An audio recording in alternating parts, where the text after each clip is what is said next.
o que a Escritura nos afirma, usando a linguagem do espaço-tempo, usando a linguagem da linearidade histórica, ou seja, entre sexta-feira e domingo de manhã, apenas porque esse é o limite da possibilidade, esse é o limite da compreensão, e é para a maioria hoje, era para todos então, é que se diz que ele morreu, como Pedro é quem diz, morto, sim, na carne.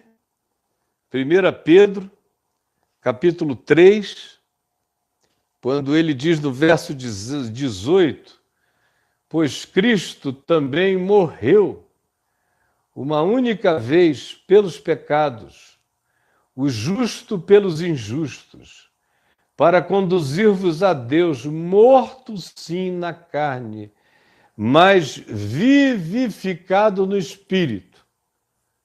Morreu no espaço-tempo e foi vivificado no Espírito. Já é uma outra dimensão, já é algo para além da temporalidade. Já é algo que não tem mais nada a ver com sexta, sábado e domingo. Já entrou na dimensão do Espírito. Sim, morto na carne, mas vivificado no Espírito, no qual também foi e pregou. A palavra é proclamou, é anunciou, é gritou aos espíritos em prisão. Ele foi e pregou aos espíritos em prisão. Quais espíritos em prisão? Se diz aqui, Pedro diz, profundamente influenciado pelo livro de Enoque,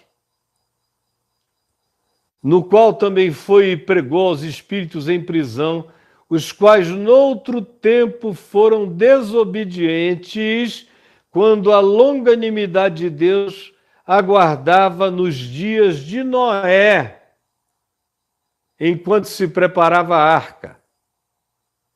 Esse é o ambiente dessa referência. Morreu e no espírito vivificado entrou no ambiente dos espíritos em prisão.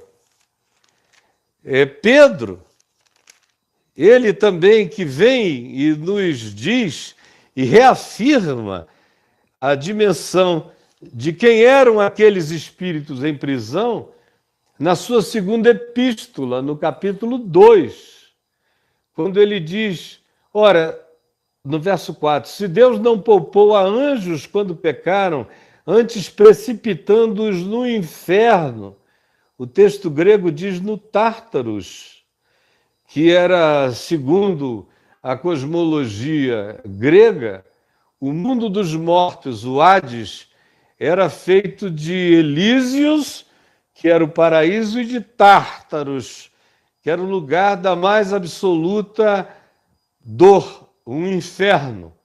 Então, usando a linguagem da mitologia e da cosmologia grega, Pedro diz, ora, se Deus não poupou a anjos quando pecaram, e ele está fazendo referência a Gênesis no capítulo 6, aqueles anjos, os Benai Elohim, que deixaram a sua própria dimensão e se miscigenaram com as filhas dos homens e geraram os Nefilim, aqueles gigantes da antiguidade que dominaram o mundo antigo.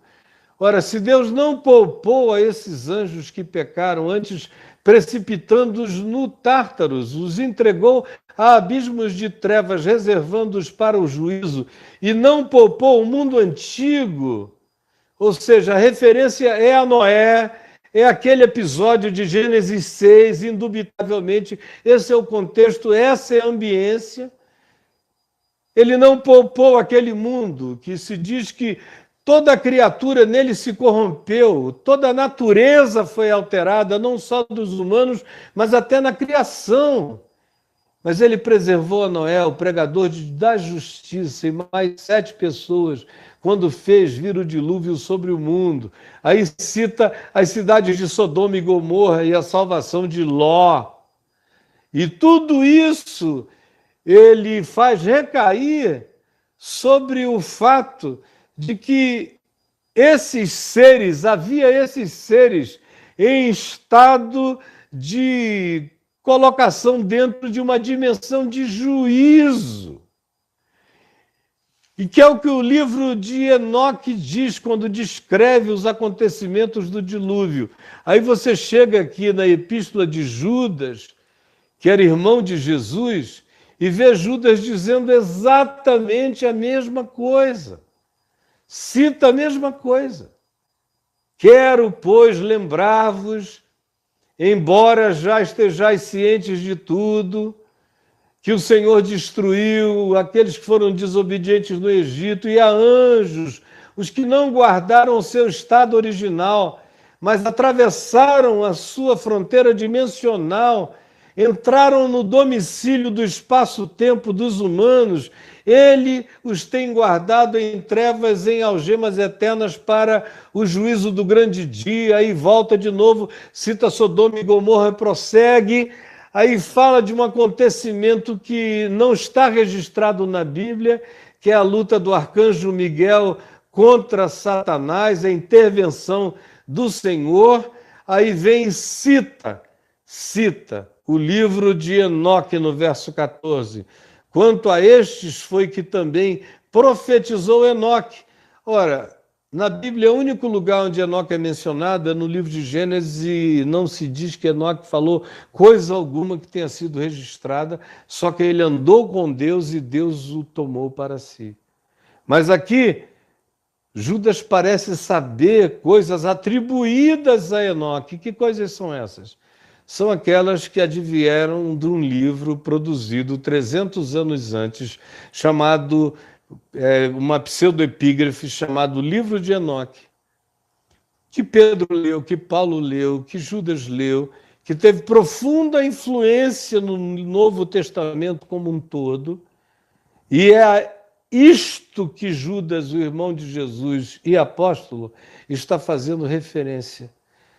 Como profetizou Enoque, o 7º depois de Adão, dizendo: eis que veio o Senhor entre as suas santas miríades. Eu já li o livro de Enoque muitas vezes, e é exatamente isso que está escrito lá no livro de Enoque, original.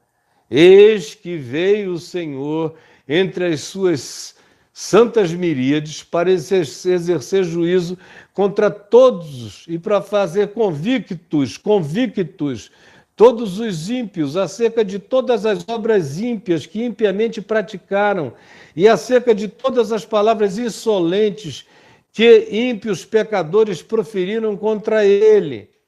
Citando o livro de Enoque. No contexto do livro de Enoque, isso tem a ver com a prisão dos Benai Elohim e tem a ver com a prisão dos Nefilim, quando morreram. E o livro de Enoque ainda vai mais além, dizendo que os Nefilim, quando morriam, como eles não eram nem humanos e nem eram anjos, seres de outra dimensão, eles eram seres de um estado intermediário, eles ficavam em torno como potestades do ar, em volta do planeta, agindo como espíritos malignos, obsessores, com aquela obsessão de serem dominadores deste mundo, com a obsessão de serem os controladores deste mundo. E tudo tem a ver numa lógica total com o que Paulo ensina, com o que Pedro ensina. É uma montagem muito simples. A do Gênesis, a do livro de Enoque, a continuidade dos apóstolos falando a respeito disso.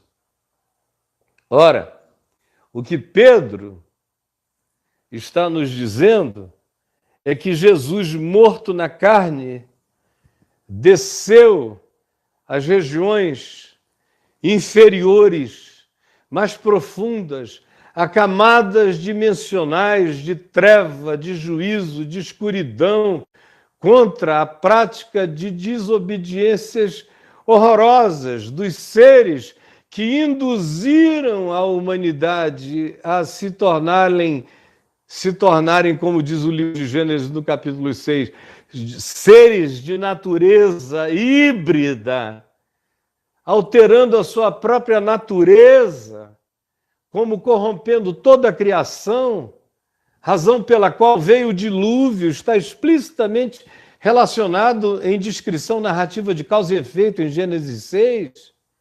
Esses seres, tanto quanto aquilo que eles geraram e produziram, tanto quanto aquela geração que se abriu para essa dimensão invasora, foram mantidos, foram colocados numa dimensão que você só consegue pensar em espaço-tempo.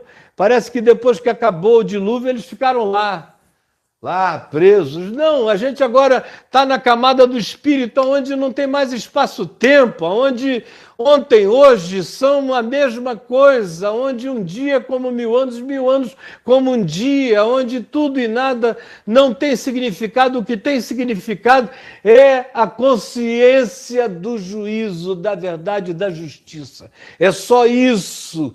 Isso cabe em menos do que qualquer que seja a fração ou frame de tempo. Isso é o choque do eterno. É o choque do eterno. E ele foi, aí, algumas interpretações, as interpretações prevalentes do cristianismo. Deixa eu apagar aqui essa TV. As correntes prevalentes do cristianismo dizem que Jesus desceu, está no credo apostólico, inclusive, ele desceu ao mundo dos mortos, desceu ao Hades e ressuscitou no terceiro dia. Está lá, é uma das confissões, uma das profissões de fé mais antigas no nosso conhecimento histórico. Ela é extremamente primitiva. E isso já estava dito lá. Isso não pode ser atribuído a Constantino. É pré-constantiniana essa convicção de que Jesus desceu ao inferno. Pedro já a tinha. Paulo já a tinha. Por exemplo, Paulo diz em Romanos 10... Quem subirá aos céus? Romanos 10.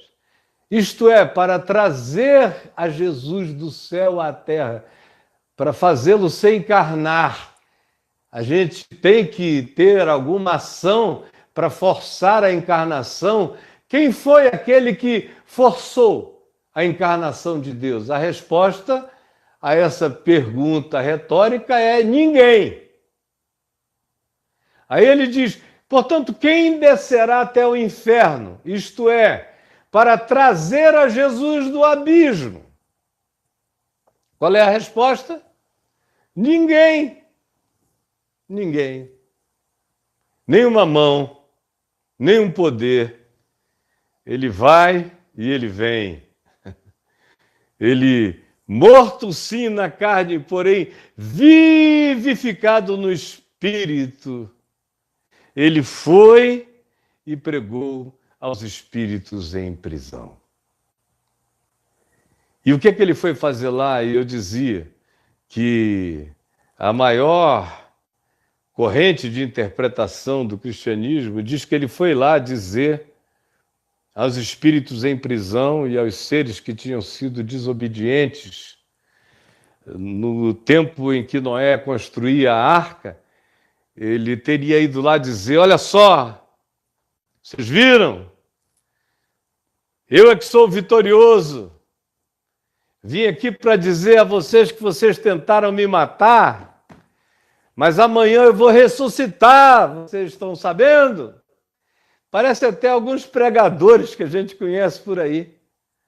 Esse Jesus que teria ido ao inferno para dizer: olha aí, minha gente, eu vou mostrar para vocês o que é poder, eu vou ressuscitar amanhã, a vitória é minha.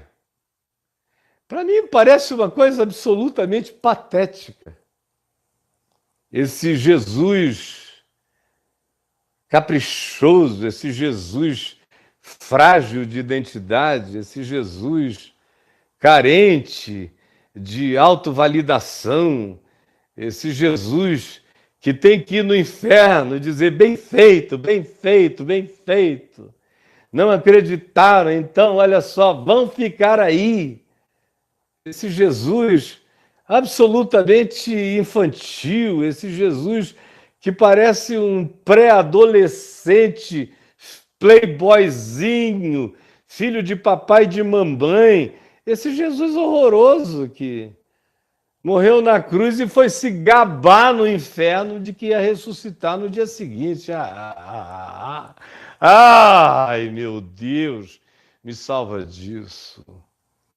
Na realidade, o que se diz é que Jesus, morto sim na carne, mas vivificado no espírito, foi e pregou, proclamou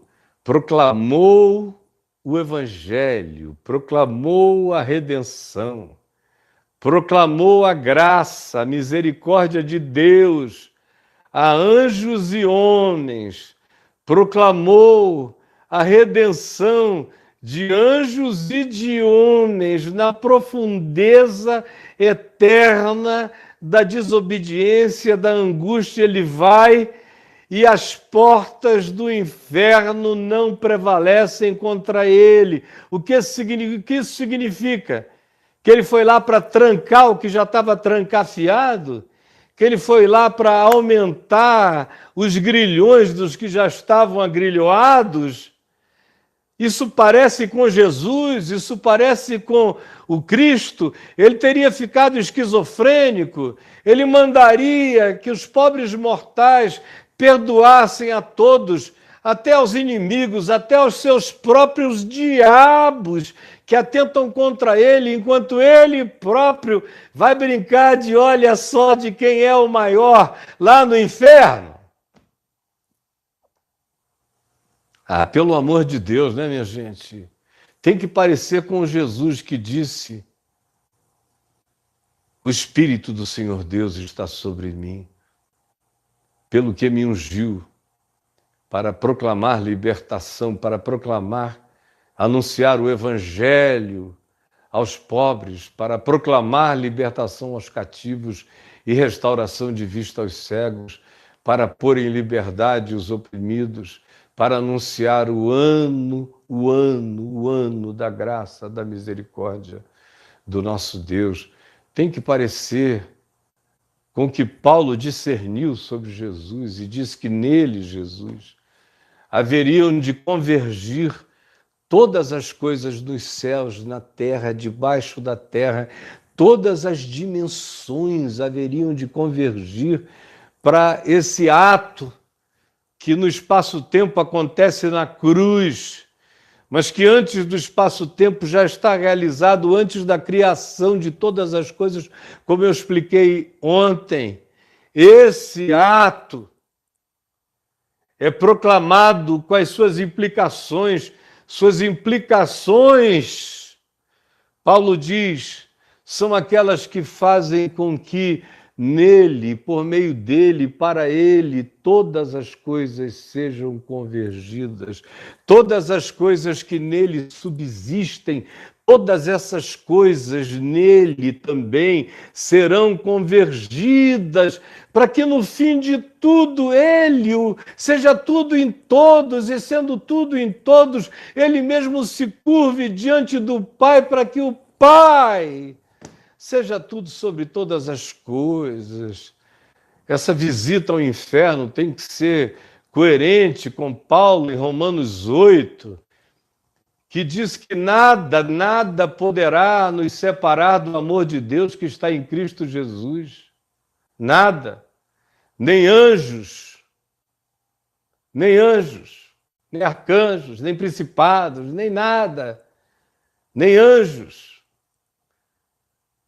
nem tronos, nem dimensões, nem soberanias, nem principados, nem potestades, nem a vida, nem a morte.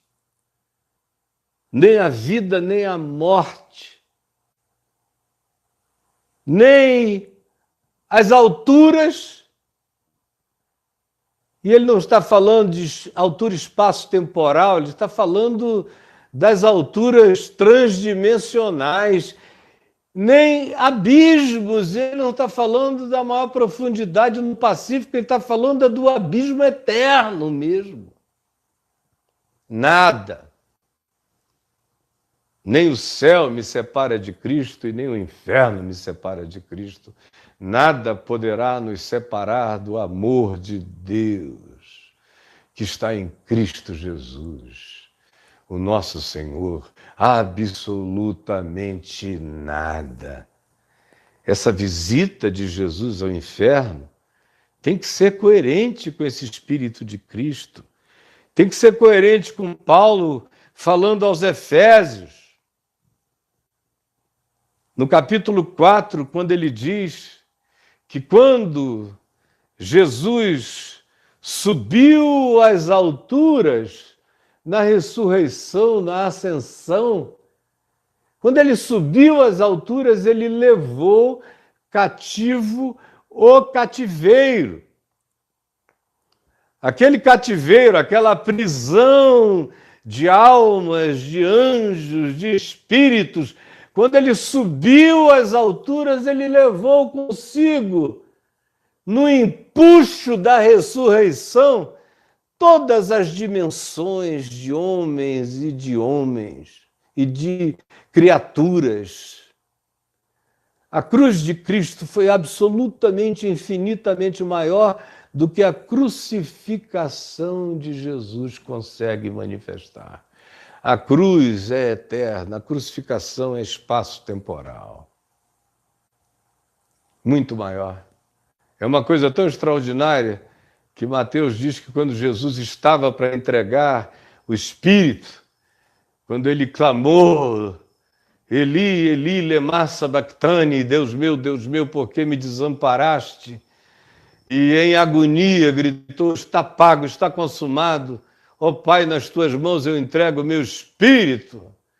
Então a terra tremeu, as rochas se fenderam, os sepulcros se abriram e muitos santos que dormiam no pó da terra ressuscitaram e, entrando na cidade de Jerusalém, apareceram a muitos depois da ressurreição de Jesus. O que aconteceu ali, no espaço-tempo, estava abrindo camadas e dimensões de todos os significados de existência que possa haver não apenas no espaço-tempo dessa galáxia, dessas galáxias, desse universo, mas de todas as dimensões universais e transversicas. A cruz é o centro de todas as existências. Assim como o Cordeiro, a cruz eterna, é a emulação de toda a criação, e toda a criação já é criada, perdoada em todas as alternativas de liberdade que a existência da consciência e dos fenômenos tem nesse universo, em qualquer outro universo, do mesmo modo, convergindo para aquela dimensão espiritual que a Escritura faz questão de dizer que era convergente. Ele levou sobre si os pecados de nós todos. Isaías 53, as dores, as angústias, as agonias, os sofrimentos, as infelicidades, os vazios, os desejos de morte, tudo convergiu para ele no céu, na terra, debaixo da terra. As alegrias dos anjos em expectativa e o choro e o ranger de dentes do inferno, tudo convergindo para ele, porque a intenção dele era chamar tudo para ele próprio, para perdoar a todos no espaço-tempo por um único ato de graça, na cruz. liquidar tudo. Liquidar a vida, liquidar a morte. Estabelecer já a escatologia e o juízo de todas as coisas. Eu não preciso esperar nenhum juízo final. Já está tudo julgado e sentenciado na cruz. O pecado foi julgado na cruz. O diabo foi julgado e sentenciado na cruz. O mundo foi vencido na cruz. Nós estamos vivendo a experiência do espaço-tempo, mas para quem tem a mente colocada na dimensão do Espírito, você já sabe pela fé e já pode até com Paulo se assentar nos lugares celestiais em Cristo Jesus, com a confiança daqueles que podem assistir a continuidade do processo na linha do tempo aqui, no espaço-tempo na história, mas com a certeza absoluta de que já está tudo resolvido, já está tudo consumado, e eu já sou mais do que vencedor por meio daquele que me amou. Já está feito até o fim. E nem a morte, nem o inferno podem me separar de Deus e separar nada, porque quando ele subiu às alturas, ele levou o cativo o cativeiro. Aquele cativeiro, com aqueles personagens, e com todo e qualquer outro tipo de personagem não narrado, não descrito na Bíblia, porém real, nas dimensões da angústia, da dor, das prisões espirituais, de qualquer dimensão, ele levou o cativo o cativeiro. Essa cruz é mais do que cósmica, é transcósmica. Nele tudo subsiste. Ele, naquele ato de ser obediente até a morte, morte de cruz, como Paulo diz escrevendo aos Filipenses, ele, por aquela entrega, recebeu o nome que está acima de todo nome, para que ao nome de Jesus, se dobre todo joelho, todo joelho, todo joelho, todo joelho, todo joelho, de toda criatura, de todas as dimensões, para que ao nome de Jesus se dobre todo joelho. Não é uma coisa mágica, é esse nome do amor, é esse nome da justiça, é esse nome do caráter, é esse nome da graça, é esse nome da compaixão, é esse nome da misericórdia infinita, é esse nome do amor maior do que a morte, maior do que o inferno. Esse nome que é maior do que o nome do primeiro Adão, em quem nós morremos, é o nome do segundo Adão, Cristo Jesus, em quem nós vivemos. Esse nome que representa um superabundar de graça, porque aonde abundou o pecado, superabundou a graça. Esse nome que representa o fato de que o segundo Adão, que é Jesus, é maior do que o primeiro Adão. É esse nome que representa o fato de que, no fim, a misericórdia triunfa sobre o juízo. É esse nome. Para que ao nome de Jesus se dobre todo o joelho e toda língua, toda a capacidade de expressão em qualquer dimensão universal confesse que esse que, sendo Deus, não julgou como usurpação o ser igual a Deus, antes a si mesmo se humilhou e, tornando-se em semelhança de homem, reconhecido em figura humana, foi obediente até a morte e morte de cruz, pelo que também Deus o exaltou e lhe deu o nome que está acima de todo nome, para que ao nome de Jesus se dobre todo joelho, toda língua confesse, todas as realidades e todas as consciências, porque Deus será sempre tudo em todos. E a graça tem que ser maior do que a condenação. Se não for,